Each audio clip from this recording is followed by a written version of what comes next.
হঠাৎ করে গাড়ি তিনটা গভীর খাদে পড়ে যায় আর বিকট আওয়াজে তিনটা গাড়ি ব্লাস্ট করে।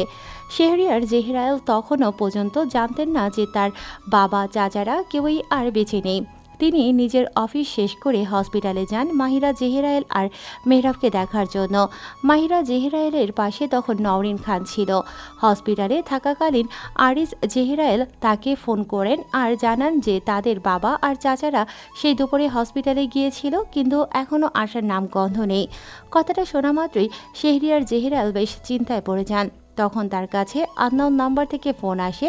ফোনটা রিসিভ করে অপর পাশের মানুষের কথা শোনা মাত্রই শেহরিয়ার জেহরায়েলের হাত থেকে ফোনটা পড়ে যায়। তিনি আর এক মুহূর্তও সেখানে না দাঁড়িয়ে পুলিশ স্টেশনে যাওয়ার জন্য বের হয়ে যান। মাহিরা জেহরায়েল এবং নওরিন খান কিছুই বুঝতে পারেন না যে কি হয়েছে। শেহরিয়ার জেহরায়েল পুলিশ স্টেশনে যাওয়ার পর পুলিশ তাকে সবার লাশ দেখায়। যদিও কারো লাশ ভালোভাবে বোঝা যাচ্ছিল না, কিন্তু তাদের পরনের জামা কাপড় আর তাদের জিনিসপত্রের মাধ্যমে শেহরিয়ার জেহরায়েল শনাক্ত করেন যে এরাই তার বাবা চাচা। শেহরিয়ার জেহরায়েল আরিস জেহরায়েলকে সবটা জানান। আরিস জেহরায়েল সবটা শুনে ভাইয়ের কাছে আসে। সবগুলো লাশ বুঝে নিয়ে শেহরিয়ার জেহরায়েল আর আরিস জেহরায়েল মঞ্জিলে ফেরেন। বাবার মৃত্যুর খবর পাওয়া মাত্র মিসেস নীলা স্বামী আর 5 বছরের সন্তান জায়েদ মাহবুবকে নিয়ে ছুটে আসেন জেহরায়েল মঞ্জিলে। এতগুলো মানুষের দাফন কাফনের পর শেহরিয়ার জেহরায়েল হসপিটালে যান মাহিরা জেহরায়েল আর মেহরাবকে নিয়ে আসার জন্য। এর মধ্যেই পুলিশ তদন্ত করতে শুরু করেন। পুলিশের তদন্তে উঠে আসে যে গাড়ির ব্রেক কেউ একটা আগে থেকেই কেটে দিয়েছিল, যার জন্য এত বড় একটা অ্যাক্সিডেন্ট হয়েছে। শেহরিয়ার জেহরায়েল তখন প্রচুর ভেঙে পড়েন। একসাথে বাবা মা আর চাচাদেরকে হারিয়ে নিঃস্বপ্রায় হয়ে যান তিনি। তাদের বংশের আর কেউই বাকি রইল না, কেবলমাত্র তারা দুই ভাই নীলা আর নওরিন খান ছাড়া। এর মধ্যেই নাবিদের সেই পুরনো উৎপাত আবারও শুরু হয়। যেহেতু এখন আরিস জেহরায়েল আর শেহরিয়ার জেহরায়েল শোকে ডুবে আছে, এই সুযোগে নাবিদ নওরিন খানকে নিজের করে পাওয়ার জন্য বিভিন্নভাবে তাকে হেনস্থা করতে শুরু করে। নওরিন খান স্বামীর এই অবস্থা দেখে এতদিন চুপ থাকলেও আর চুপ করে থাকতে পারেন না। তাই তিনি আরিস জেহরায়েলকে সবটা খুলে বলেন। সবটা জানার পর আরিস জেহরায়েল পুলিশের মাধ্যমে নাবিদকে গ্রেফতার করান। শুধু যে নওরিন খানকে বিরক্ত করার জন্য তাকে গ্রেফতার করিয়েছেন তাও নয়, আরিস জেহরায়েল জানতে পেরেছিলেন যে নাবিদ বিভিন্ন অর্থনৈতিক কাজের সাথে জড়িত, যেমন নারী পাচার, বিভিন্ন অর্গান হসপিটাল থেকে পাচার করা ছিল তার ব্যবসা। সবটা জানতে পেরে পুলিশ তাকে গ্রেফতার করে। নাবিদের 10 বছরের জেল হয়। তবে মিস্টার নাবিল অনেক কাঠখড় পুড়িয়ে গোপনে নাবিদের 10 বছরের সাজা 7 বছর করে জেল থেকে বের করে আনেন। এই 7টা বছর জেহরায়েল পরিবারের ওপর আর কোনো বিপদ আসেনি। তবে তারা তো আর জানত না যে সামনে তাদের জন্য ঠিক কতটা নির্মম মৃত্যু অপেক্ষা করছে। মায়া সবেমাত্র 20 বছরে পা দিয়েছে। মায়া নওরিন খানের মতো এতটা সুন্দর না হলেও যে একবার দেখবে তার ঠিকই পছন্দ হবে। সেই সুবাদে বিভিন্ন জায়গা থেকে মায়ার জন্য বিয়ের প্রস্তাব আসতে শুরু করে। মায়া ইন্টার শেষ করে অনার্স প্রথম বর্ষে পড়ছে। এই সময় বিয়ের প্রস্তাব আসাটা স্বাভাবিকই। মাহিরা জেহরায়েল ও উঠে পড়ে লেগেছেন মেয়ের বিয়ে দেওয়ার জন্য। এখন ভালো ভালো পাত্র তার মেয়ের জন্য আসে। এখন বিয়ে না দিলে এইসব পাত্র হাতছাড়া হয়ে যাবে। মাহিরা জেহরায়েল ও স্বামীকে বোঝাতে শুরু করলেন। শেহরিয়ার জেহরায়েল তো আদরের মেয়ের বিয়ে এত জলদি দিতেই চাইছিলেন না, কিন্তু না দিয়ে আর উপায় কি, স্ত্রীর কথাও ফেলতে পারেননি তিনি। কিন্তু এটা তো মেয়ের সারা জীবনের ব্যাপার। তাই শেহরিয়ার জেহরায়েল মেয়ের কাছে জিজ্ঞেস করতে চান যে মায়া কি আদেও বিয়ে করতে রাজি। যদি রাজি থাকে তাহলে তার এক বন্ধুর ছেলে আছে যে জার্মানিই থাকে চাকরির সুবাদে। সে ছেলের থেকে ভালো ছেলে আর তিনি দেখতে পারছেন না। মায়া যদি রাজি থাকে তাহলে আগামী সপ্তাহে তিনি রাজীব আর মায়ার 4 হাত এক করতে চান। যেই ভাবা সেই কাজ। শেহরিয়ার জেহরায়েল মেয়ের অনুমতি নিয়েই মায়ার বিয়ে ঠিক করেন রাজীবের সাথে। মেহরাবের বয়স তখন 7 বছর। এই বয়সের বাচ্চারা খুব চঞ্চল হয়, ছোটাছুটি খেলাধুলোয় নিজেকে ব্যস্ত রাখে। সেই দিক থেকে মেহরাব ছিল একদম তার উল্টো। সবসময় নিজের রুমে বই নিয়ে পড়ে থাকতো, যেন তার দিন দুনিয়ায় এই বই ছাড়া আর কিছুই ছিল না। ছোট থেকেই সে ছিল খুবই গম্ভীর স্বভাবের, কারোর সাথে ঠিকমতো কথা বলতো না আর খুব অল্প অল্প বিষয়ে রেগে যেত। রাগ করলেই তাকে আর বাড়িতে পাওয়া যেত না, কোন দিকে চলে যেত কেউই জানত না। বাড়ির একমাত্র ছেলে বলে কথা, তাই রাগটাও ছিল আকাশ ছুঁই। তবে মায়ার সাথে তার খুব ভালো সম্পর্ক ছিল। আর কারো সাথে নিজের মনের কথা শেয়ার করুক আর না করুক, নিজের বড় বোনের সাথে সবই শেয়ার করত। এই কয় বছরে মিসেস নীলা আর দেশে আসেননি। জায়েদেরও পড়াশোনার চাপ ছিল। জায়েদ নামটা সবাই জানলেও জাহিদ নামে শুধু নীলা জেহেরাইলি ডাকতেন। তবে সবার সামনে নয়, মাঝে মাঝে জাহিদ নামে তিনি জায়েদকে ডাকতেন। আগামী সপ্তাহে মায়ার বিয়ে শোনা মাত্রই শুরু হয়ে যায় মেহরাবের তাণ্ডব। তার আদরের বোনের আগামী সপ্তাহে বিয়ে, অথচ সেই জানে না। আর তার বাবা মা কিভাবে পারলেন তার বোনটার বিয়ে দিতে? এই এত বড় বাড়িতে মায়া ছাড়া তো আর কেউই নেই যার সাথে সে কথা বলবে, খেলবে। বোনের বিয়ে হবে শুনে খাওয়া দাওয়া সব ভুলে মেহরাব পড়ে থাকতো নিজের রুমে।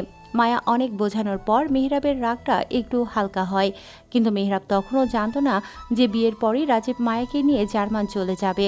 জানলে হয়তো মেহরাবকে কেউই সামলাতে পারতো না। যথারীতি বিয়ের দিন এসে পড়ে। বিয়ের সম্পূর্ণ কাজ খুব ভালোভাবে মিটে গিয়ে যখন মায়ার বিদায় হবে, তখনই মেহরাব বেঁকে বসে সে কিছুতেই তার বোনকে এ বাড়ি থেকে যেতে দেবে না। মাহিরা জেহেরাল কাঁদতে কাঁদতে ছেলেকে বোঝানোর চেষ্টা করেন, কিন্তু মেহরাব তো নাছোড়বান্দা, সে কিছুতেই মায়াকে যেতে দেবে না। মায়াও নিজের একমাত্র ভাইকে জড়িয়ে ধরে কাছে। নওরিন খানও কান্না করছেন। ছোট থেকে মায়া আর মেহরাবকে তিনি কোলে পিঠে করে মানুষ করেছেন। মাহিরা জেহরাল প্রায় সময়ই অসুস্থ থাকতেন, তাই বেশিরভাগ সময়ই তিনি মায়া আর মেহরাবের দেখাশোনা করেছেন। তারও বুকটা খালি খালি লাগছে। কিভাবে সে মায়াকে বিদায় দেবে? নিজের সন্তানের মতো করে যেই মেয়েকে বড় করেছে তাকে বিদায় দেওয়া যে খুব কঠিন। তিনি তো বিদায়ের দুঃখটা বোঝেননি, কারণ ছোট থেকে যেই বাড়িতে বড় হয়েছেন সেই বাড়িরই বউ হয়েছেন। তাই বাড়ি ছেড়ে বাবা, বড় মা, বড় বাবাকে ছেড়ে যাওয়াও হয়নি। তাই তখন এত কষ্টও হয়নি। মাহিরা জেহেরাল অনেক কষ্টে মেহরাবকে মায়ার থেকে ছাড়িয়ে ২০ বছর যাবৎ যেই মেয়েকে ফুলের মতো করে আগলে রেখেছিল, বুকে পাথর চাপা দিয়ে সেই মেয়েকে শ্বশুর বাড়ি পাঠান। মেহরাব এমনিতেই খুব শান্তশিষ্ট ছেলে, কিন্তু মায়ার বিদায়ের দিন মেহরাবকে আটকানো ছিল বেশ মুশকিল। শেহরিয়ার জেহেরাল আর আরিস জেহেরাল দুজনই মিলে ও মেহরাবকে আটকাতে হিমশিম খাচ্ছিলেন। তাও অনেক কষ্টে তারা মায়ার থেকে মেহরাবকে আলাদা করতে সম্ভব হয়। মায়ার থেকে আলাদা করাই মেহরাবের রাগ সপ্তম আকাশে পৌঁছে যায়। রাগে তার সারা শরীর থরথর করে কাঁপতে শুরু করে। এতটাই রাগ হচ্ছিল যে সে ঠিকমতো দাঁড়াতেও পারছিল না। তবুও মেহরাব নিজের কম্পিত শরীর নিয়ে নিজের রুমের দিকে এগোতে গেলে সেখানে অজ্ঞান হয়ে পড়ে যায়। কিছু একটা পড়ার আওয়াজ পেয়ে সবাই সেদিকে তাকাতেই দেখতে পায় যে ছোট্ট মেহরাব মেঝেতে লুটিয়ে পড়ে আছে। মাহিরা জেহেরাল তাড়াতাড়ি ছেলের কাছে ছুটতে যেয়ে ছেলেকে কোলে নিয়ে হাউমাউ করে কাঁদতে লাগেন। শেহরিয়ার জেহেরাল তখনই ডক্টরকে কল করে আসতে বলেন। মেহরাব শুয়ে আছে তার বিছানায়, এখনও জ্ঞান ফেরেনি তার। একটু আগে ডক্টর চলে গিয়েছেন তাকে দেখে, সাথে বলে গিয়েছেন মেহরাবের ভালো মতো খেয়াল রাখতে। অতিরিক্ত রাগ আর জেদের জন্য সেন্সলেস হয়ে গিয়েছিল, সাথে বেশ মেন্টাল প্রেশারও রয়েছে মেহরাবের। এত রাগ জেদ তার শরীরের জন্য একদমই ভালো না। এই রাগ আর জেদ যদি কন্ট্রোলে না আসে তাহলে ভবিষ্যতে আরও বড় কিছু হয়ে যেতে পারে। তাই খুব ভালো করে তার উপর খেয়াল রাখতে হবে। মেহরাবের ভেতর রাগ জেদ জমে থাকার মূল কারণ সে সবার সাথে মিশতে জানে না। নিজের ভেতরে কী চলছে সেটা শুধুমাত্র তার ভেতরেই থাকে, কখনো কারোর সাথেই শেয়ার করে না। এভাবে নিজের মনের কথা, অনুভূতি, রাগ জেদগুলো চেপে রাখতে রাখতে আজকে এই পর্যায়ে এসে পৌঁছিয়েছে। তার মেন্টাল হেলথও খুব একটা ভালো নেই। ভবিষ্যতে হয়তো আরও বড় কিছু হয়ে যেতে পারে। তাই এখন থেকেই তার উপর খেয়াল রাখতে বলেছেন ডক্টর। মেয়েরা এখন আগের থেকে আরও বেশি চুপচাপ হয়ে যায়। খুব প্রয়োজন না হলে কথাই বলে না সে। মাহিরা জেহেরাও অনেক চেষ্টা করেন, কিন্তু ছেলের সাথে ঠিক ভাবটা জমিয়ে উঠতে পারছেন না তিনি। তাই বলে সে মেহরাব তার বাবা মাকে ভালোবাসে না এটাও নয়, শুধু তার সকল অনুভূতিগুলো ভেতরেই চাপা পড়ে আছে, যেটা সে কারোর সাথে মন খুলে শেয়ার করতে পারছে না। কিভাবে সেগুলো এক্সপোজ করতে হয় সেটাও সে বুঝতে পারছে না। চুপ থাকতে থাকতে একদম শান্ত হয়ে গিয়েছে মেহরাব। দেখতে দেখতে কেটে গিয়েছে 2টা বছর। মায়ার বিয়ে হয়ে থেকে একবারও দেশে আসেনি, তবে এবার সে আসবে। সাথে আছে তার 1 বছরের ফুটফুটে ছেলে রাইমানও আছে। এই ২ বছর তো মেহেরাব হাসতেই ভুলে গিয়েছিল, কিন্তু যখনই শুনেছে সে তার বোন মায়া এবং তার ভাগ্নে রাইমান আসে দেশে, তখন তার খুশি দেখে গিয়ে। মায়ার বিয়েতে নীলা জেহেরায়েল তো আসতে পারেনি, তাই মায়ার আসার উপলক্ষে তিনিও জায়েদ আর ওনার হাজব্যান্ড সাদমান মাহবুবকে নিয়ে চলে আসেন দেশে। মায়ার দেশে আসা উপলক্ষে শেহরিয়ার জেহেরায়েল বেশ ঘটা করে আয়োজন করেছেন। প্রথমবার তার নাতি বাড়িতে আসবে, সাথে আরেকটা খুশির খবরও আছে, তবে সেটা মেহরাবাদের সবাই জানে। আর সেই খুশির খবরটা হলো শেহরিয়ার জেহেরায়েলের ভাই আরিস জেহেরায়েলের ঘর আলো করে তার সন্তান আসতে চলেছে। এই খবর মেহরাবের অজানা, আর মেহরাব জানবেই বা কিভাবে? তার বোন আসার খুশিতে সে তো দিন দুনিয়ায় ভুলে গিয়েছে। মেহরাবকে এত খুশি আজ অব্দি কেউই দেখেনি। পুরো জেহেরাল মঞ্জিল সেজে উঠেছে ফুল আর নানান রঙের বাতিতে, তবে কেউই জানে না যে আজকে এই ফুল বাতি এত আয়োজন তাদের জীবনে কাল হয়ে আসবে। রাইমান এর প্রথমবার জেহেরাল মঞ্জিলে আসা উপলক্ষে পুরো শহরের মানুষকে আমন্ত্রণ করে খাইয়েছেন শেহরিয়ার জেহেরায়েল। সারাদিন তার এবং অরিস জেহেরায়েলের বেশ ব্যস্ততার মধ্যেই কেটেছে। ঠিকমতো খাওয়ার সময় পর্যন্ত হয়ে ওঠেনি তাদের। সবকিছু মিটিয়ে শেহরিয়াল জেহেরায়েল আর আরিস জেহেরায়েল বসেন হলরুমে। এখনও কেউই রাতের খাবার খায়নি, শুধুমাত্র নওরিন খান ছাড়া।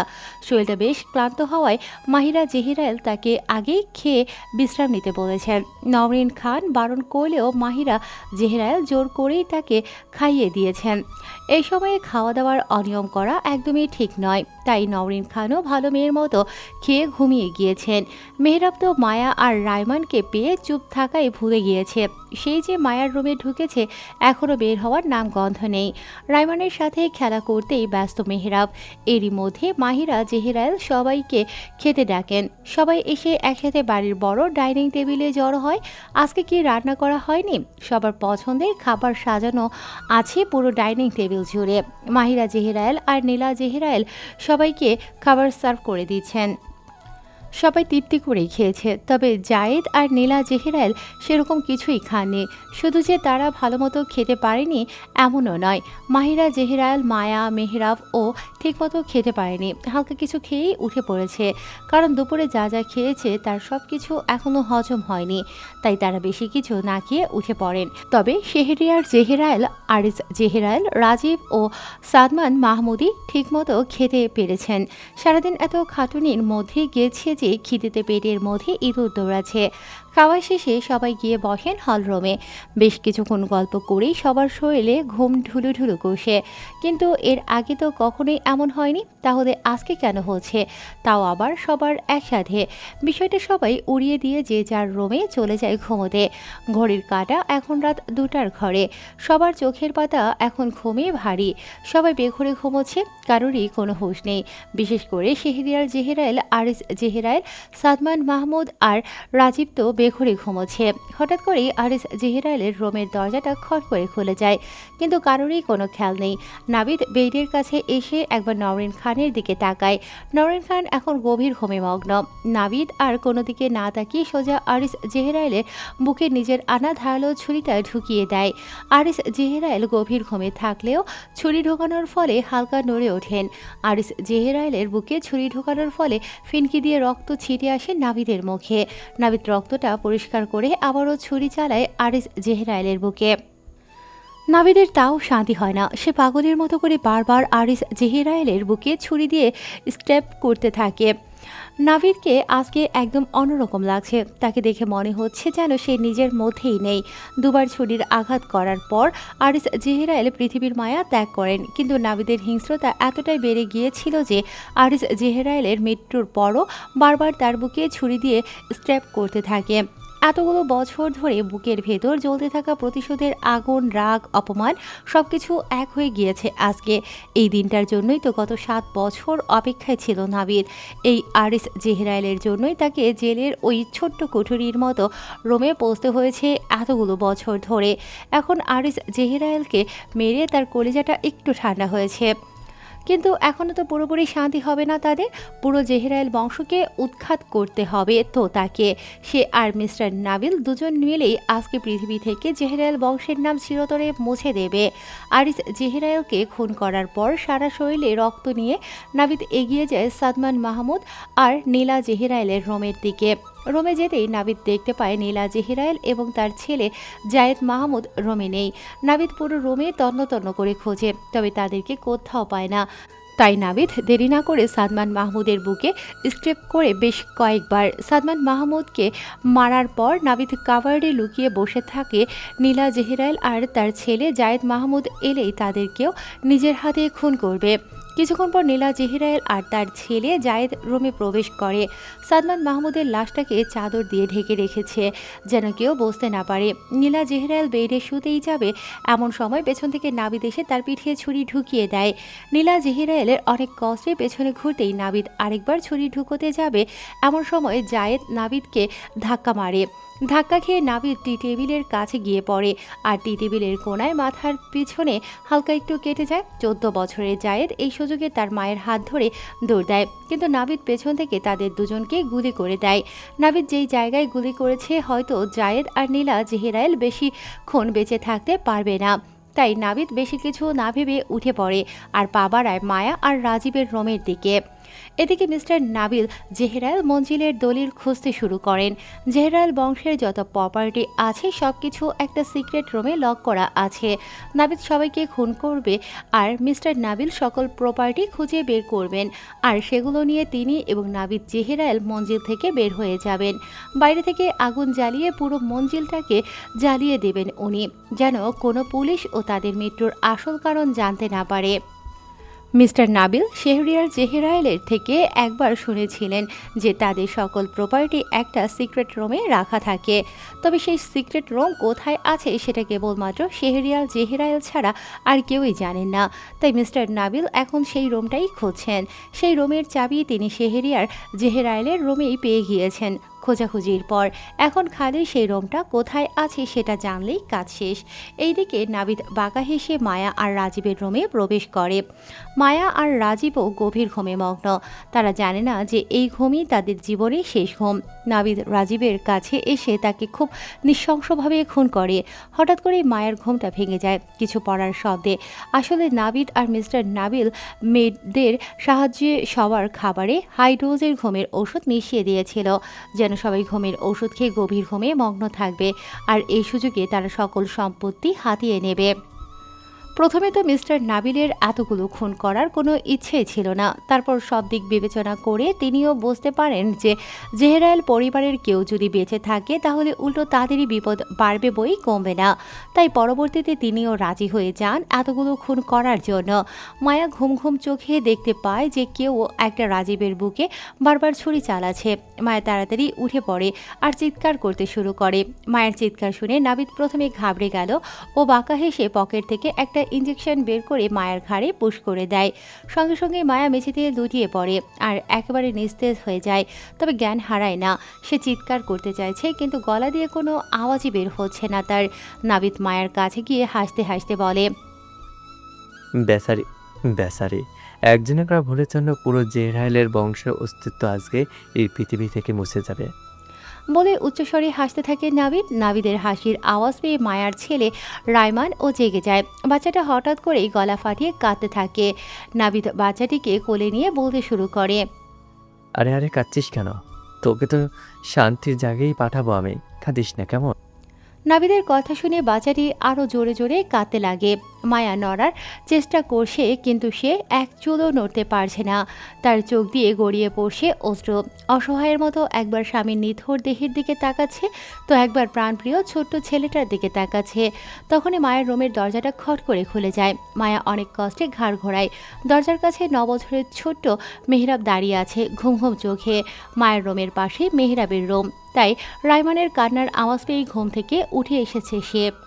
এমনিতেই মেহরাবের ঘুম খুব হালকা, একটু শব্দ হলেই তার ঘুমটা ভেঙে যায়। আর রায়মান যে জোরে গলা ফাটিয়ে কাছে তাতে সবার ঘুমই ভেঙে যাবে। মাহিরা জেহেরাইলেরও রায়হানের কান্নার আওয়াজ শুনে ঘুমটা হালকা হয়ে যায়। তিনি উঠতে চাইছেন, কিন্তু পারছেন না। শরীরটা এত ভারী ভারী লাগছে, ঘুমিয়ে চোখের পাতা আপনা আপনি বন্ধ হয়ে আসে। তাই মাহিরা জেহেরায়েল না উঠেই আবারও শুয়ে পড়েন। অন্যদিকে মেহরাব দেখতে পায় নাবিদ রায়ানকে কোলে নিয়ে দাঁড়িয়ে আছে। মায়া নিচে পড়ে গিয়েছে, চোখ দিয়ে তার টপ টপ করে পানি পড়ছে, কিন্তু মুখে কিছুই বলছে না, খালি অসহায়ের মতো মেহরাবের দিকেই তাকিয়ে আছে। বেডের উপর রক্তাক্ত অবস্থায় পড়ে আছে রাজীবের লাশ। মেহরাব হয়তো বুঝতে পারছে যে মায়া তাকে ঠিক কী বলতে চাইছে। নাবিদের মুখে মাস্ক ছিল, তাই মেহরাব তার মুখটা ভালো করে দেখতে পাচ্ছে না। মেহরাব আর সেখানে না দাঁড়িয়ে ছুটতে চলে আসে নাবিদের কাছে এসে সে নাবিদের হাত থেকে রায়মানকে ছাড়ানোর চেষ্টা করতে থাকে, কিন্তু ছোট্ট মেহরাব কি আর নাবিদের সাথে পারে? নাবিদ মেহরাবকে খুব জোরে ধাক্কা মারে। মেহরাব ছিটকে গিয়ে পড়ে কাউচের ওপর। ব্যথা পায়নি, তবে আচমকা ধাক্কা মারায় সে বুঝতে পারেনি। মেহরাব নিজেকে সামলিয়ে আবারও উঠে নাবিদের কাছে আসে, তবে নাবিদ তো রেডিই ছিল। পকেট থেকে আরেকটা ইঞ্জেকশন বের করে মেহরাবের হাতে পুশ করে দেয়। ইঞ্জেকশন পুশ করতেই মেহরাব ঢলে পড়ে মেঝেতে। সেও একদম নিস্তেজ হয়ে যায়, কিছু করার আর কোনো ক্ষমতা থাকে না তার। এদিকে রায়মান একাধারে কেঁদেই যাচ্ছে। নাবিদ রায়মানের কান্নায় বিরক্ত হয়ে খুব জোরে ছুঁড়ে মারে মেঝের ওপর। এত জোরে ছুঁড়ে মারার ফলে রায়মানের কান্না তো থেমে যায়, তবে সে একেবারে নিশ্চুপ হয়ে যায়। এই দুধের শিশু ও দুনিয়ার মায়া ত্যাগ করেছে, কিন্তু নাবিদ এতটুকুতেই শান্ত হয় না। সে নিচে পড়ে থাকা ছুরিটা তুলে রায়মানের দিকে এগিয়ে যায়। রায়মানের মাথা ফেটে গল গল করে রক্ত বের হচ্ছে। নাবিদ রায়মানের কাছে গিয়ে মায়া আর মেহরাবের সামনে ছোট্ট বাচ্চাটার বুক থেকে পেট অবধি ছিঁড়ে ফেলে। মায়ার তো যেন শরীর থেকে আত্মায় ভিড় হয়ে গিয়েছে চোখের সামনে ছোট্ট ছেলেটার এমন মৃত্যু দেখে। প্রথমে তো স্বামী খুন হলো, আর এখন প্রাণপ্রিয় সন্তানকেও এই জানোয়ারটা নৃশংসভাবে খুন করলো। কোনো মাই নিজের চোখের সামনে তার সন্তানের এমন অবস্থা দেখে চুপ থাকতে পারবে না। মায়াও থাকে না, সে অনেক কষ্টে নিজের শরীরটা নড়ায়, তবে খুব বেশি নড়াতে পারে না। শরীরের ওজন এতটাই বেশি মনে হচ্ছে যে নড়ানো তো দূর, শ্বাসও নিতে পারছে না ঠিক মতো। নাবিদ একটা ক্রিপি স্মাইল দিয়ে একবার মেহরাবের দিকে তাকায় তো একবার মায়ের দিকে তাকায়। নিজের চোখের সামনে নাবিদ তার ভাগ্নিকে এতটা নৃশংসভাবে খুন করেছে যে মেহরাব আর নিজের ভেতর নেই। নাবিদ রায়মানকে খুন করার পর বাঁকা হেসে ধীর পায়ে মায়ের দিকে এগোয়। মায়ের কাছে এসেই সে হাতের ছুরিটা সরাসরি মায়ের পেটে ঢুকিয়ে দেয়। সাথে সাথে মায়ের মুখ দিয়ে গল গল করে রক্ত বের হতে শুরু করে। এরপর নাবিদ ছুরি চালায় তার দুই হাতে। মায়ের হাত দিয়ে চুইয়ে চুইয়ে রক্ত বের হচ্ছে। মায়ের এমন অবস্থা দেখে নাবিদের হাসি যেন থামছেই না। নাবিদ হাসতে হাসতে মেহরাবের সামনে এসে বসে আর বলে, আরে কষ্ট হচ্ছে না খুব? কিছু বলতে চাইছিস, কিন্তু আমি তোর কথা শুনবো না। দেখ এবার তোর সামনে কিভাবে তোর আদরের বোনকে খুন করি। বলেই নাবিদ আবারও উঠে মায়ের কাছে যায়। এরপর ছুরি দিয়ে এলো পাথারিভাবে আঘাত করতে শুরু করে। মায়া সহ্য করতে পারছে না, আবার চিৎকারও করতে পারছে না। অনেক কষ্টে মায়ের গলা দিয়ে কিছু শব্দ বের হয়ে আসে। আমাকে একেবারে মেরে ফেলুন। আমার খুব খুব কষ্ট হচ্ছে। দয়া করে একেবারে মেরে ফেলুন আমাকে। এরপর মেহরাবের সামনেই খুব বাজেভাবে মায়াকে খুন করে নাবিদ। এত সহজে সে মায়াকে খুন করেনি, তিলে তিলে তাকে শেষ করেছে, কিন্তু মেহরাব কিচ্ছু করতে পারেনি। অনেক চেষ্টা করেছে নড়ার, তবে একচুলও নড়তে পারেনি সে। তার চোখ দিয়ে শুধু অনর্গল পানি পড়েছে, অথচ গলা দিয়ে একটা কথাও বের করতে পারেনি। নাবিদ এতটুকুতেই শান্ত হয় না। সে মেহরাবের হাত ধরে টেনে টেনে তার বাবা মায়ের রুমের দিকে নিয়ে যায়। মেহরাবকে তুলে কাউচে বসিয়ে নাবিদ এগোয় ঘুমন্ত মাহিরা জেহেরায়েল আর শেহরিয়ার জেহেরায়েলের দিকে। নাবিদ আজকে একদম উন্মাদ হয়ে গিয়েছে। সে নিজের হিতাহিত জ্ঞানেই হারিয়ে ফেলেছে প্রতিশোধের নেশায়। নাবিদ বেডের দিকে এগিয়ে মাহিরা জেহেরায়েলের বুকের ওপর ছুরি চালিয়ে দেয়। মাহিরা জেহেরায়েল গভীর ঘুমে না থাকায় ছুরির আঘাতে তিনি চিৎকার দিয়ে ওঠেন। মাহিরা জেহেরায়েলকে এইভাবে চিৎকার করতে দেখে নাবিদ একটু চমকে গেলেও নিজেকে সামলিয়ে মেহরাবের দিকে ঘুরে বলে, কিরে তোরা কি রাতের খাবারগুলো ভালো করে খাসনি? আরে খেয়ে নিতিস না, কারণ আজকে তো তোদের শেষ খাওয়া ছিল। মেহরাব কিছুই করতে পারছে না। সে নড়ার চেষ্টা করেই যাচ্ছে। এক পর্যায়ে মেহরাব কাউচ থেকে নিচে পড়ে যায়। পড়ে যাওয়ার ফলে কপালের কোণাটা হালকা একটু কেটে যায় তার। নাবিদ মেহরাবের এমন অবস্থা দেখে হাসতে থাকে। নাবিদের হাসি দেখে মাহিরা জেহেরায়েল তার মুখের ওপর থেকে মাস্ক সরিয়ে ফেলেন আর তাকে চিনে ফেলেন। তিনি অনেক কষ্টে বলে ওঠেন, না নাভিদ, তুমি নাবিদ মাহিরা জেহেরায়েলের কথা শুনে হাসি থামিয়ে বলে, চিনে ফেলেছেন আমাকে? তুমি কেন এমন করছো আমাদের সাথে নাভিদ? মাহিরা জেহেরাইলের কথা শুনে নাবিদের কপালের রগ ফুলে ওঠে। নাবিদ রক্তবর্ণ চোখ নিয়ে মাহিরা জেহেরাইলের দিকে তেড়ে এসে বলে, কেন করেছি বুঝতে পারছিস না? তোরা আমার সাথে যা যা করছিস, তারপর তোরা ভাবলি কিভাবে যে এই নাভিদ তোদেরকে এত সহজে ছেড়ে দেবে? হ্যাঁ, মানে তুমি প্রতিশোধ নিতে এসেছো? একদম ঠিক ধরেছিস। প্রতিশোধ নিতে এসেছি। সবাইকে খুন করে দিয়েছি। শুধু তুই, তোর স্বামী আর তোর ছেলে বাদে সবাই মরে গিয়েছে। তোর আদরের নাতিকেও মেরে ফেলেছি আমি। নাবিদের কথাটা শোনা মাত্রই মাহিরা জেহেরাইলের অন্তরাত্মা কেঁপে ওঠে। মাহিরা জেহেরাইল ওঠার চেষ্টা করছেন, কিন্তু তার ওঠার ক্ষমতা হচ্ছে না, কারণ নাবিদ কথা বলার সময় মাহিরা জেহেরাইলের শরীরেও একটা ইঞ্জেকশন পুশ করে দিয়েছে। মেয়েরাও ছটফট করছে নিজের মাকে বাঁচানোর জন্য, কিন্তু সে কিছুতেই উঠতে পারছে না। নাবিদ হাসতে হাসতে মাহিরা জেহেরাইলের দিকে এগিয়ে গিয়ে ছুরি দিয়ে তাকে আঘাত করতে শুরু করে। এরপর একদম মায়ার মতো করেই মাহিরা জেহেরাইলকেও মেহরাবের সামনেই খুন করে। মা আর বোনের মৃত্যু নিজের চোখের সামনে দেখে মেহরাব একদম থমকে গিয়েছে। তাকে দেখে মনে হচ্ছে সে যে আর এই দুনিয়াতেই নেই, যেন তার আত্মাটা অনেক আগেই শরীর থেকে বের হয়ে গিয়েছে, শুধু পড়ে আছে বাইরের এই খোলসটা। নাবিদ ছুরি ঘোরাতে ঘোরাতে মেহরাবের সামনে এসে বসে আর একটা কৃপ্তি স্মাইল দিয়ে বলে, খুব কষ্ট হচ্ছে না নিজের চোখের সামনে নিজের প্রিয় মানুষগুলোর মৃত্যু দেখে? থাক, কষ্ট পাস না। তোর বাবাকে মেরে তোকেও ওদের সাথে ওপরে পাঠিয়ে দেব। সবাই তো মরেই গিয়েছে, তুই একা বেঁচে থেকে কি করবি বল? নাবিদের কথায় মেহরাবের কোনো হেলদোল হয় না। এতক্ষণ ছটফট করলেও নিজের মায়ের মৃত্যুর পর সে একদম মূর্তির মতো শান্ত হয়ে গিয়েছে, যেন শ্বাস নিতেও ভুলে গিয়েছে ছেলেটা। নাবিদ উঠে গিয়ে শেহরিয়ার জেহেরাইলের শিওরের কাছে এসে দাঁড়ায়।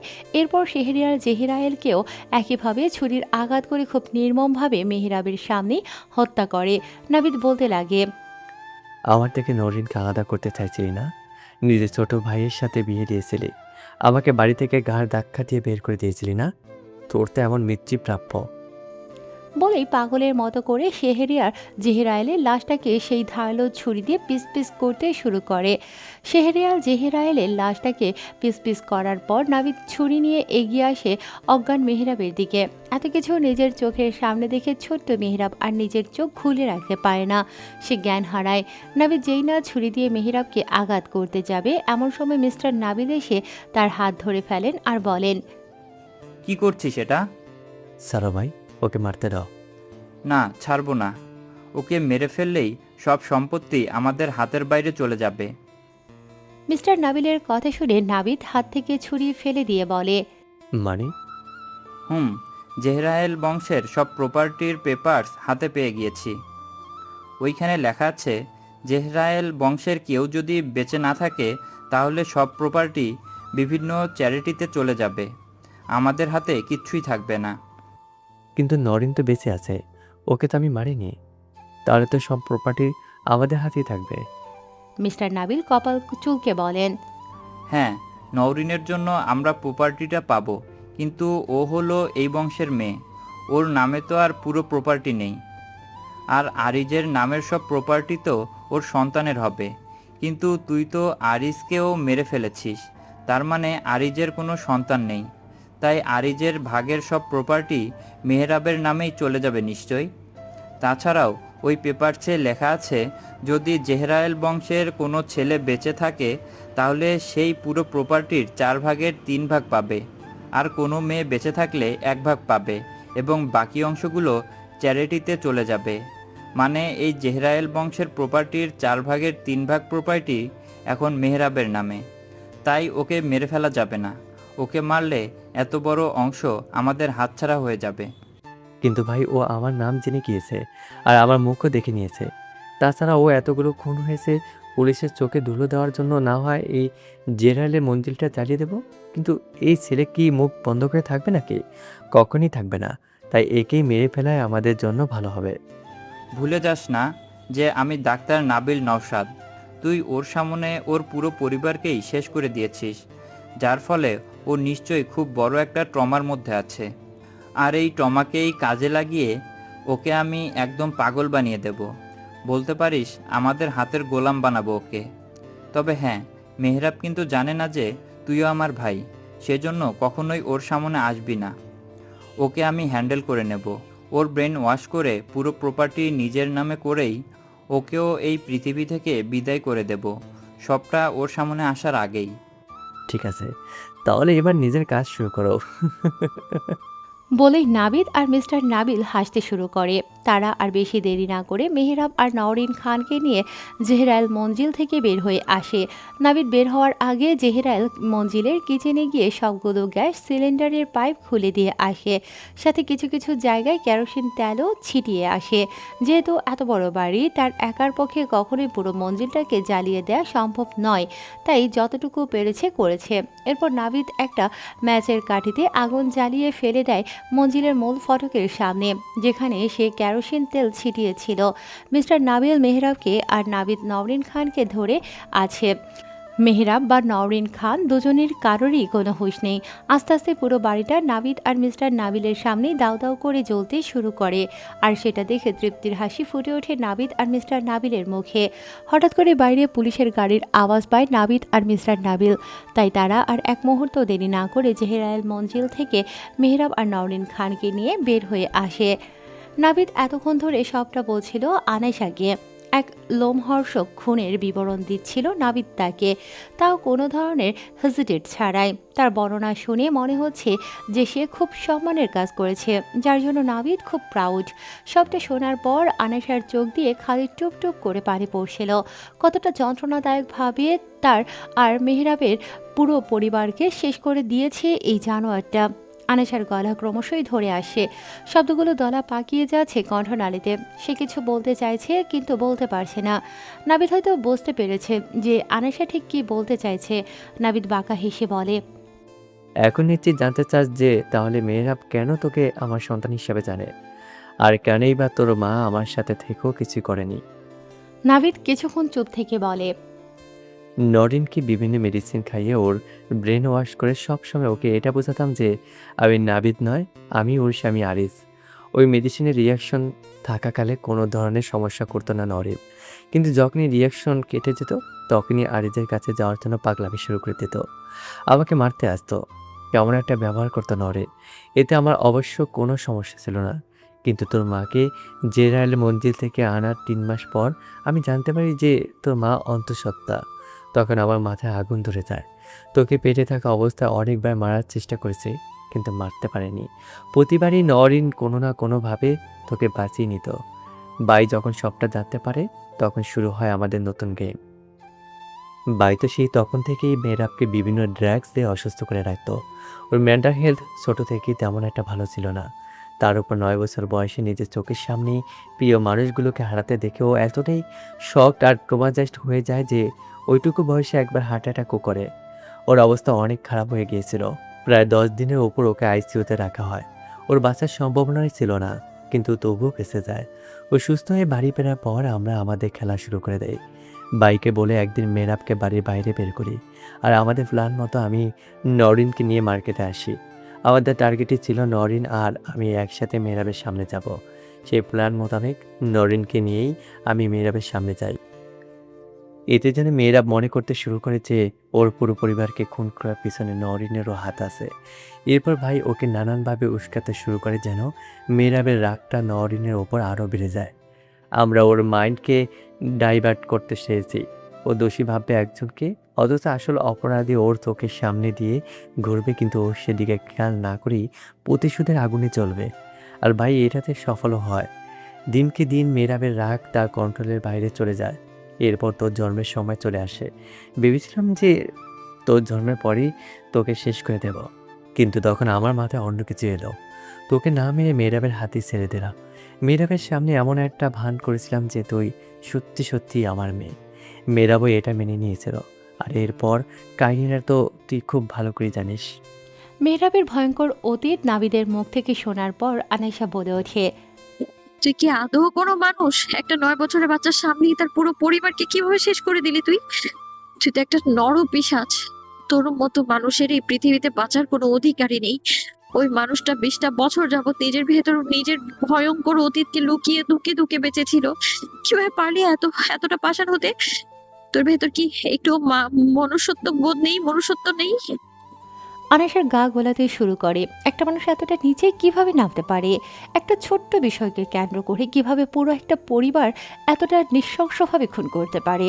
নাবিদ আনাসার কথা শুনে হাসতে হাসতে নিজের কোটের পকেট থেকে কিছু কাগজ বের করে আনাসার দিকে এগিয়ে দেয় আর বলে, নে, তোর শেষ ইচ্ছা আমি পূরণ করে দিলাম। এবার এই পেপারসগুলোতে সাইন করে দে। এগুলোতে সাইন করার পর তোকেও তোর বাবা মার কাছে পাঠিয়ে দেব।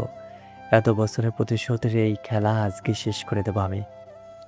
আনাসা অন্যদিকে মুখ ঘুরিয়ে নেয়। নাবিদ আনাসাকে অন্যদিকে মুখ ঘুরিয়ে নিতে দেখে বলে, এত দেবাক দেখে কোনো লাভ নেই। আর এই পৃথিবীতে একা বেঁচে থেকে কি করবি বলতো? এখন মেয়েরাবো নিয়েছে তোকে সবার থেকে রক্ষা করবে। জানিস তো এই পৃথিবীর মানুষগুলো ঠিক কতটা নিষ্ঠুর। তার থেকে ভালো না মরে গিয়ে নিজের পরিবারের মানুষদের কাছে চলে যাওয়া। মেরে ফেল আমাকে, কিন্তু আমি তবুও ওই পেপারসে সাইন করবো না। আনাসার বলতে দেরি, কিন্তু নাবিদের থাপ্পড় দিতে দেরি হয় না। নাবিদ এত জোরে থাপ্পড় মারে যে আনাসা চেয়ারসহ উল্টে পড়ে যায়। ঠোঁটের কোণ দিয়ে রক্ত পড়ছে, তার পেটে চিনচিন ব্যথাও করছে।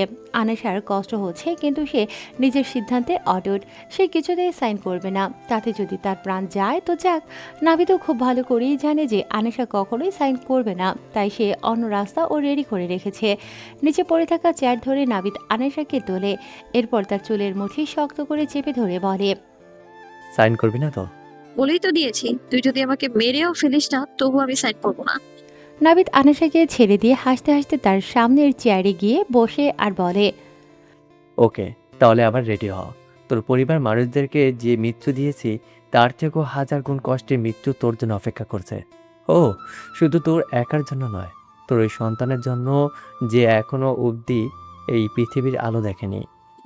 আমি তো আগেই বলেছি যে তোর যা ইচ্ছে কর, মরতে তো আমাকে এমনিতেও হবে, তাহলে তোর কথা শুনবো কেন আমি? তোর কথা শুনলেই তো আর তুই আমাকে ছেড়ে দিবি না। আর তাই তোর যা ইচ্ছে কর, আমিও দেখতে চাই যে তুই কিভাবে আমাকে মারিস। নে, শুরু কর তোর খেলা। নাবিদ আনাসার কথা শুনে উঠে দাঁড়ায়। আনাসা ভাঙবে তবু মস্কাবে না। নাবিদ পকেট থেকে একটা ইঞ্জেকশন বের করে। নাবিদের হাতে ইঞ্জেকশন দেখে আনাসা বলে ওঠে, আমাকেও কি এখন প্যারালাইসিস করবি? নাবিদ আনাসার কথায় হালকা হেসে বলে, না না, তোকে কেন প্যারালাইজ করব? তোকে তো অন্য রকমের কষ্ট দেব। আগে তোর পেটের সন্তানকে মারবো, তারপর তোকে মারবো। তোর পেটের সন্তানকে তার বাবার কাছে পৌঁছিয়ে দেবো আজকে। বলেই নাবিদ ধীরে ধীরে আনাসার দিকে এগোতে শুরু করে। নাবিদ আনাসার একদম কাছে এসে যেই না ইঞ্জেকশন পুশ করতে যাবে, অমনি কেউ একজন তার হাত ধরে ফেলে। আনাসা অনেকক্ষণ আগেই চোখ বন্ধ করে নিয়েছিল। নাবিদ এখনও কিছু করছে না দেখে আনাসার চোখ মেলে তাকায়। তাকাতেই আনাসার মুখে ফুটে ওঠে এক বিজয়ের হাসি। নাবিদ পেছনে ঘুরতেই 440 বোল্টের একটা ঝটকা খায়। এ কি দেখছে সে? এটা কিভাবে সম্ভব? মেহরাব তো মরে গিয়েছিল, তাহলে সে কোথা থেকে আসলো? তাছাড়াও সে নিজের চোখে দেখে এসেছে মেহরাবের লাশকে, এমনকি ডিএনএ টেস্টও করেছে। তার ভাই তো আর তাকে ভুল রিপোর্ট দেবে না। তাহলে মেহরাব জীবন হাতে নিয়ে কিভাবে ফিরতে পারে? আর তার চোখের সামনেই তো আনাসা মেহরাবের বুকে ছুরি চালিয়েছিল, এমনকি ওই খাদেও ফেলে দিয়েছিল। মেহরাবের তো বাঁচারই কথা নয়। আর ভুলবশত যদি বেঁচেও যায় তাহলে তো ওই বিষেই ওর মৃত্যু হওয়ার কথা। তাহলে কিভাবে বেঁচে ফিরল মেহরাব? নাবিদকে এতটা অবাক হতে দেখে মেহরাব বাঁকা হেসে বলে, কি যেন বলছিলি? আমার সন্তানকে তার বাবার কাছে পাঠাবি? নিয়ে তোকে আরো কষ্ট করে আমার সন্তানকে তার বাবার কাছে পাঠাতে হবে না। তার বাবা নিজেই চলে এসেছে তার কাছে। নাভিদ শেখ ওরফে নাভিদ নওশাদ, ডক্টর নাবিল নওশাদের একমাত্র ছোট ভাই। কে ঠিক বললাম তো? মেহরাবের কথা শুনে নাবিদ একটা শুকনো ঢোক গেলে। মেহরাবের চোখ জোড়ায় ইতিমধ্যেই রক্তবর্ণ ধারণ করেছে, কপালের রগও ফুলে উঠেছে, ফর্সা মুখটা লাল হয়ে গিয়েছে তার। মেহরাব নাবিদের হাতটা মুচড়ে ধরে পেছনের দিকে নিয়ে দেয়ালের সাথে চেপে ধরে বলে, তোর সাহস কিভাবে হয় যে তুই আমার আনাকে খুন করতে চাস?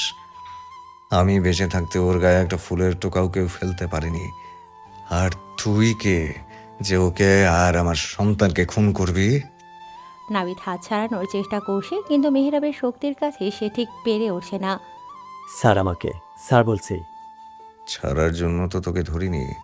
20টা বছর আমার ভেতরে যে মিথ্যা প্রতিশোধের আগুন জ্বালিয়েছিস তোরা দুই জানোয়ার মিলে, সেই আগুনেই যদি তোদেরকে না পোড়াই তাহলে কেমন করে হবে বলতো? তুই বেঁচে ফেললি কিভাবে? তুই তুই তো মরে গিয়েছে রে।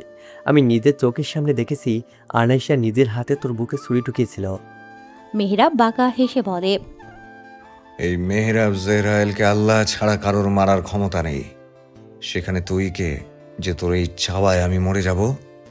মেহরাব জেহরায়েলকে তোরা দুই ভাই খুব কাঁচা খেলোয়াড় ভেবে ফেলেছিস, তাই না? কিন্তু তোদের সবচেয়ে বড় ভুল কোনটা জানিস? ওই যে আমাকে খুব হালকা ভাবে নিয়েছিস তোরা। সেদিন মেহরাব ফাইজা এবং তার মেয়েকে মেরে হসপিটালে ভর্তি করার পর যখন হসপিটালে ফাইজাকে থ্রেট দিতে যায়, তখন মিস্টার নাবিল আর নাবিদ মিলে প্ল্যান করেন যে নাবিদ মেহরাবের ম্যানশনে ঢুকে আনেশাকে বুঝিয়ে মেহরাবের খুন করবে। এরপর নওরিন আর আনেশাকে নিজেদের জিম্মিতে নিয়ে সব প্রপার্টির পেপারসে সাইন করিয়ে একেবারে মেরে ফেলবে।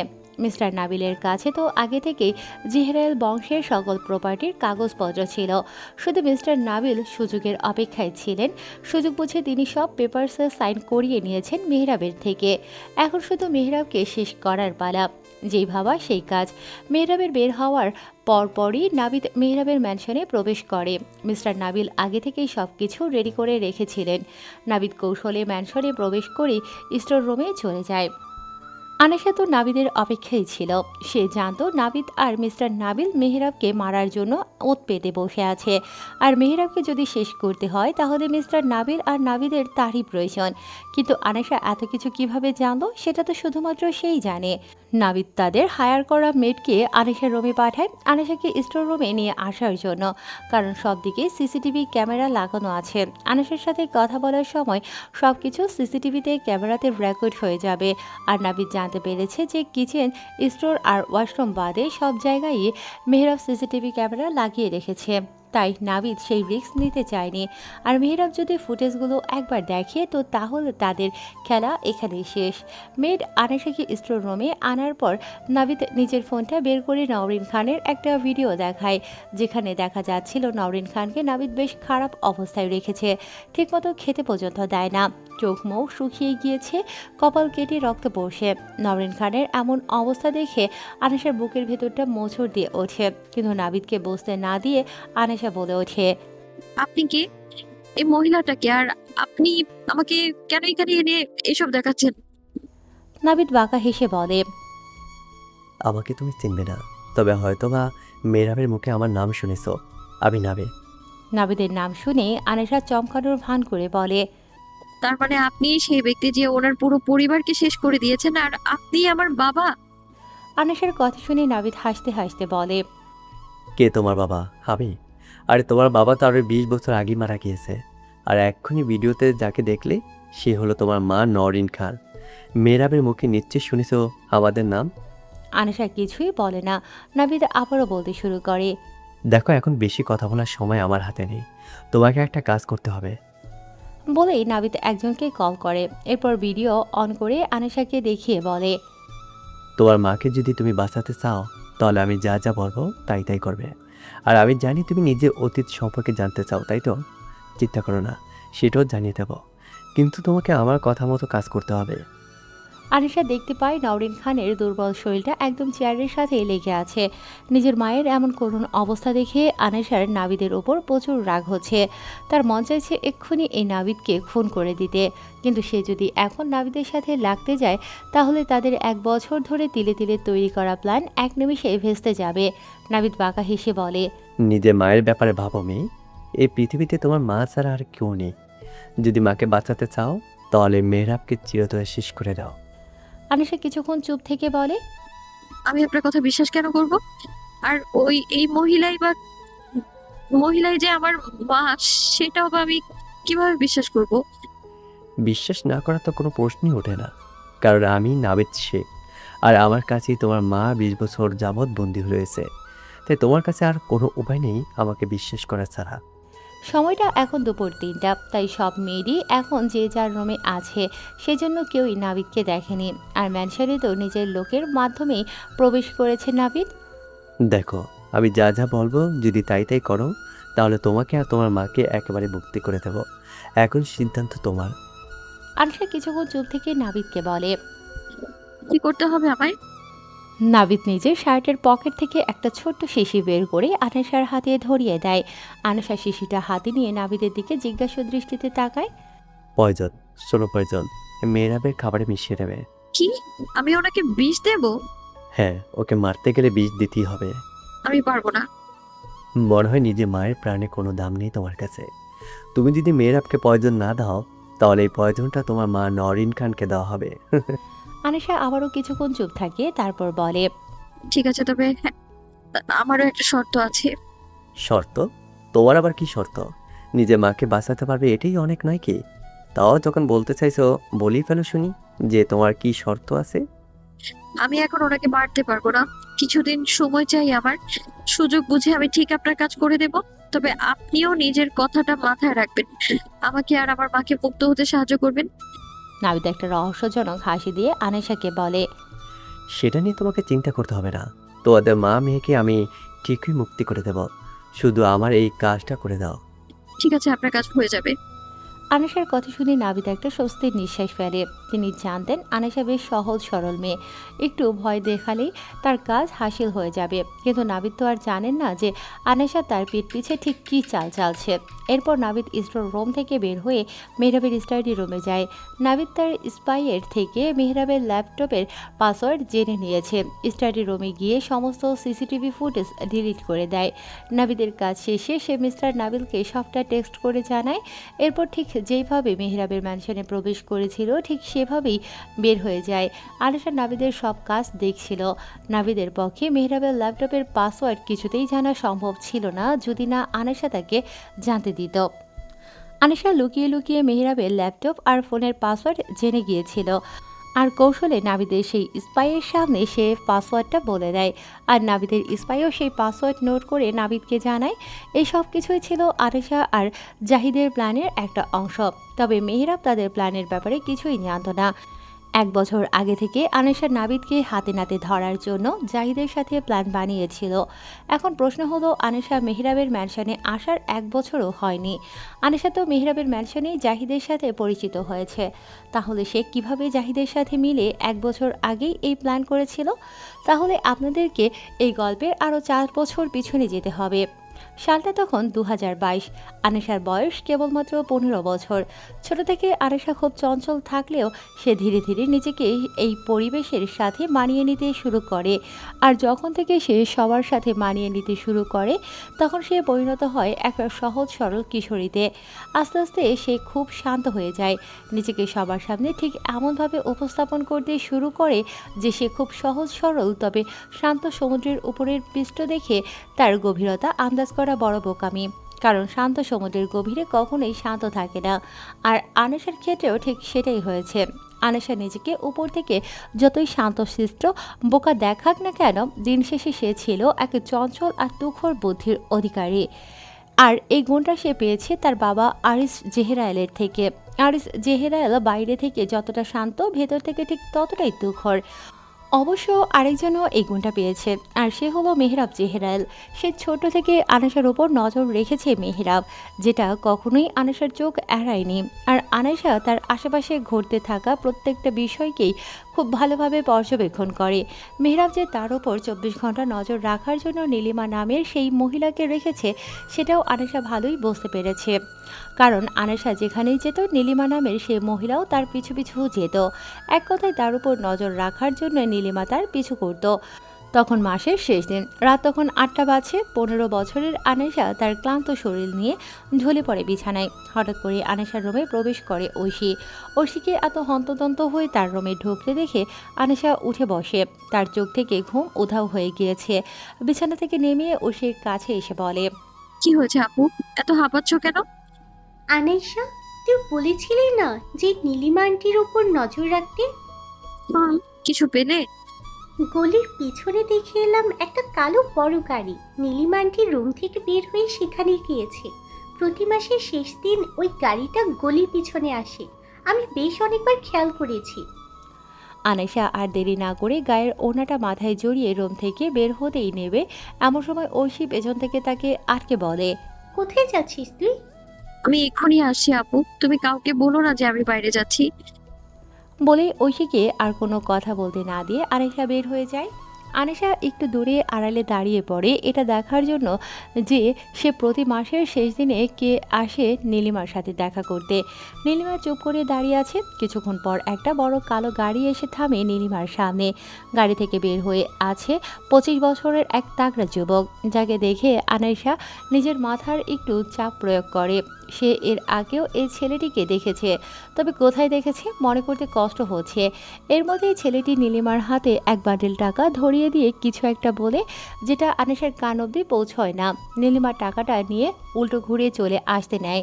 আনিশা নীলিমাকে চলে আসতে দেখে দ্রুত নিজের রুমের দিকে পা বাড়ায়। ঐশী এতক্ষণ তার রুমেই বসেছিল। আনিশা দ্রুত নিজের রুমে ঢুকে দরজা লাগিয়ে দেয়। আনিশাকে এভাবে রুমে আসতে দেখে ঐশী বলে, কি রে, কোথায় গিয়েছিলি তুই? দেখতে গিয়েছিলাম যে নীলিমা আন্টি কার সাথে দেখা করতে গিয়েছিল। কার সাথে দেখা করতে গিয়েছিল নীলিমান্টি? একটা বড় কালো গাড়ি থেকে একটা ছেলে নামলো, এরপর এক বান্ডেল টাকা নীলিমা আন্টির হাতে গুঁজে দিয়ে কি কি যেন বললো, এরপর আবারও গাড়িতে উঠে চলে গেল। কে ওই ছেলেটা? আরে আপু, আমি কিভাবে ওই ছেলেটাকে চিনবো? তাও ঠিক। আচ্ছা তুই ঘুমা, আমি চাই, কেমন? হুম। বলেই ঐশী রুম থেকে বের হয়ে যায়। বাইরে যাকে আনিশা একটু আগেই দেখেছে তাকে সে খুব ভালো করেই চিনে ফেলেছে, তবে ঐশীকে কিছুই বলে না। আনিশা মুচকি হেসে আবারও বেডে গিয়ে শুয়ে পড়ে।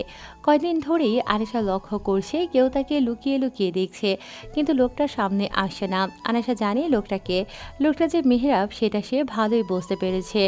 আনিশার স্মৃতি খুব তুখর। সেদিন আনিশা মেহরাবকেই দেখেছিল নীলিমাকে টাকা দিতে। আনিশা মনে করার চেষ্টা করছিল যে মেহরাবকে সে কোথায় দেখেছে। তখন তার মনে পড়ে যায় সেই বৃষ্টির দিনের কথা। সে এখান থেকে পালিয়ে বৃষ্টিতে ভিজেছিল, তখন মেহরাব তার মাথায় ছাতা ধরে তাকে ধমক দিয়েছিল আর একটা বড় চকলেটও দিয়েছিল। তাই আনিশার চিনতে ভুল হয় না, সেবার প্রথম দেখা হয়েছিল মেহরাবের সাথে তার। এখনও তাকে ভুলতে পারেনি ছোট আনিশা। মেহরাবকে নিয়ে তার অনুভূতিগুলো মনের এক কোণে সুপ্ত রয়েছে আজও।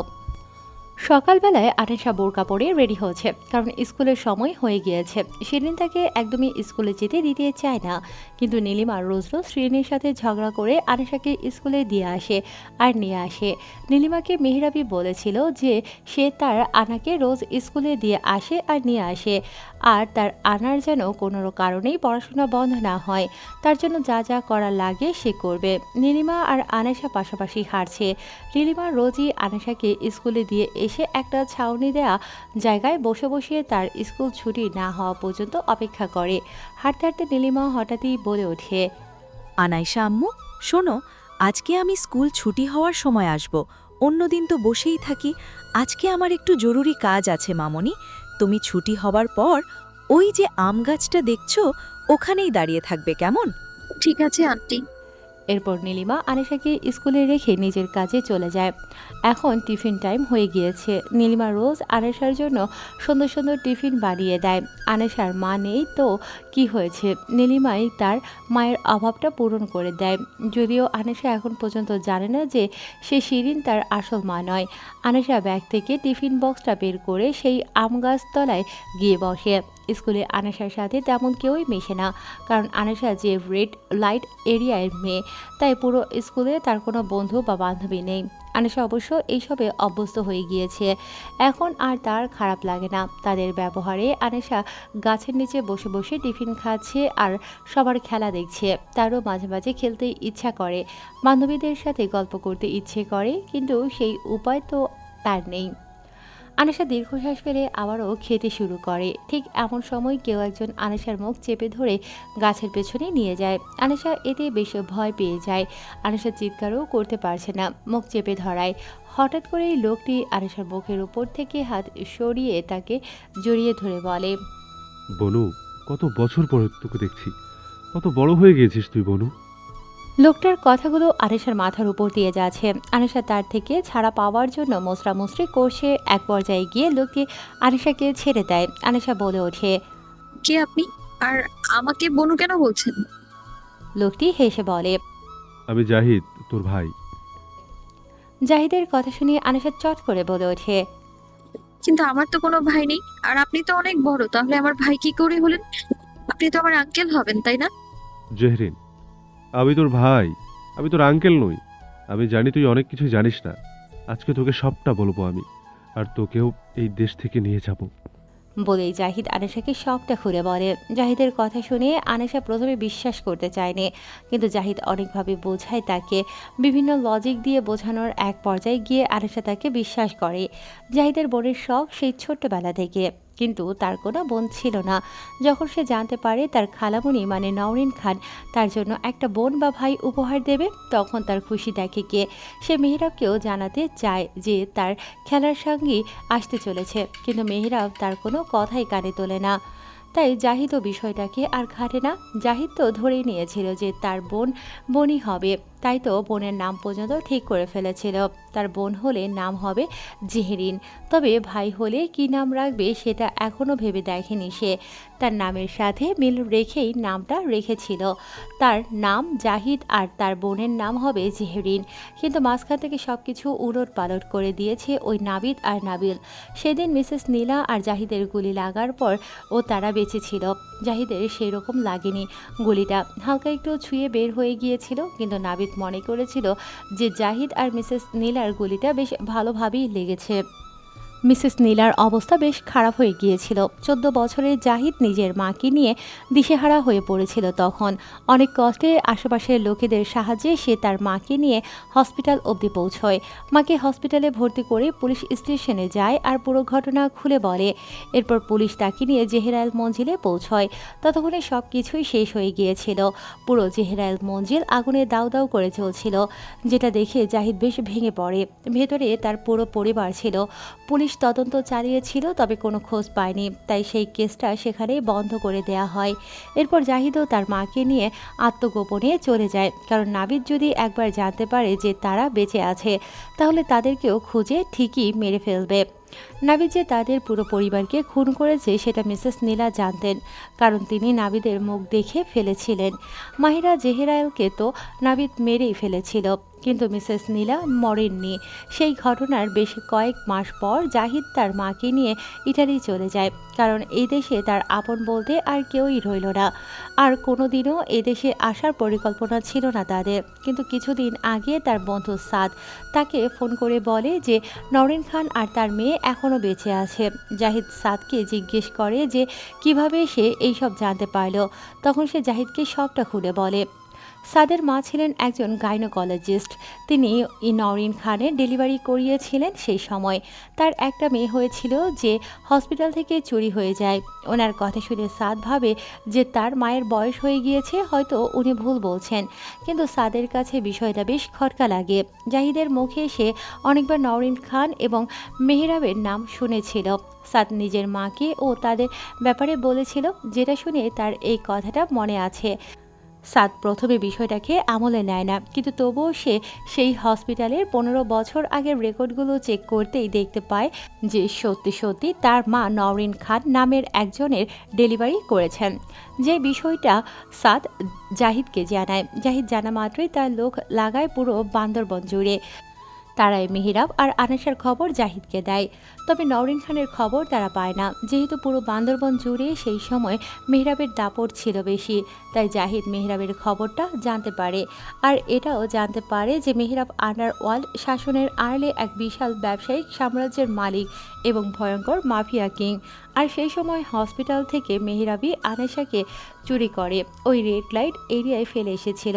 সবটা জানার পর জাহিদ আর এক মুহূর্ত দেরি করে না, তখনই রওনা হয় বাংলাদেশের উদ্দেশ্যে। তবে নিজের সাথে মিসেস নীলাকে নিয়ে আসে না সে, কারণ সে সবাইকে নিজের সাথে করে এই দেশ থেকে নিয়ে যেতে চায়, তাই আর মিসেস নীলাকে দেশে নিয়ে আসে না। জাহিদের মুখে সবটা শোনার পর আনেশা আর নিজের চোখের পানি ধরে রাখতে পারে না। জাহিদ আনেশাকে শান্ত করে বলে, বনু তুই আমার সাথে চল, তোকে আর এই দেশে থাকতে হবে না। ওরা তোকেও মেরে ফেলবে। আনেশা ফোপাতে ফোপাতে বলে, না, আমি যাব না। ওই লোকগুলো আমার পুরো পরিবারকে শেষ করে ফেলেছে। আর আপনি তো বললেন যে আমার আম্মু বেঁচে আছে, তাহলে তাকে না নিয়ে আমি কোথাও যাব না। তুই আমাকে তুমি বলে ডাক বনু। আর তুই চিন্তা করিস না, আমি খালামণি আর মেহরাবকেও নিয়ে যাব, কিন্তু আগে তোকে বাঁচতে হবে। তুই ছোট, নিজেকে প্রোটেক্ট করতে পারবি না, তাই আমি তোকে এখান থেকে নিয়ে যাব। না, আমি যাব না। দয়া করে আমাকে নিয়ে যাবে না। তুই এখানে সেফ না, ওরা তোকে পেলেই মেরে ফেলবে। জাহিদের কথা শুনে আনাইশা বলে, আমাকে সেভ করার মানুষ আছে। আপনাকে মানে আহ, তোমাকে চিন্তা করতে হবে না ভাইয়া, তবে তোমাকে একটা কাজ করতে হবে। ঠিক আছে। এরপর আনাইশা জাহিদকে কিছু একটা বলে। জাহিদ আনাইশার কথা শুনে বলে, ঠিক আছে, তাহলে তোকে এখন থেকে খুব সাবধানে চলাফেরা করতে হবে। আর মাঝে মাঝে আমি আসবো তোর সাথে দেখা করতে। হুম, এতক্ষণে টিফিন টাইমও শেষ হয়ে গিয়েছে। আনিশা দৌড়াতে দৌড়াতে ক্লাসরুমে চলে যায়। স্কুল ছুটি হয়ে গিয়েছে, প্রায় আধা ঘন্টা হতে চলল, কিন্তু নীলিমা আসার কোনো নাম গন্ধ নেই। আনিশা আর বসে থাকতে পারল না, তাই সে হাঁটা ধরল একাই বাড়ি ফেরার উদ্দেশ্যে। কিন্তু কিছু দূর যেতেই আনিশা লক্ষ্য করে কিছু বকাটে ছেলে তার পিছনে পিছনে আসে আর কি সব কথা বলছে। আনিশা তাদেরকে লক্ষ্য করে হাঁটার বেগ আরও বাড়িয়ে দিল। ছেলেগুলো আনিশার সাথে তাল মিলিয়ে হাঁটার গতি বাড়ালো। এক পর্যায়ে আনিশা দৌড়াতে শুরু করে, ফলে আনিশা বোরখার সাথে পা বেঁধে পড়ে যায়। ছেলেগুলো আনিশাকে পড়ে যেতে দেখে হাসতে হাসতে তার দিকে এগিয়ে আসে আর তাকে ঘিরে ফেলে। তাদের মধ্যে একটা ছেলে বলে ওঠে,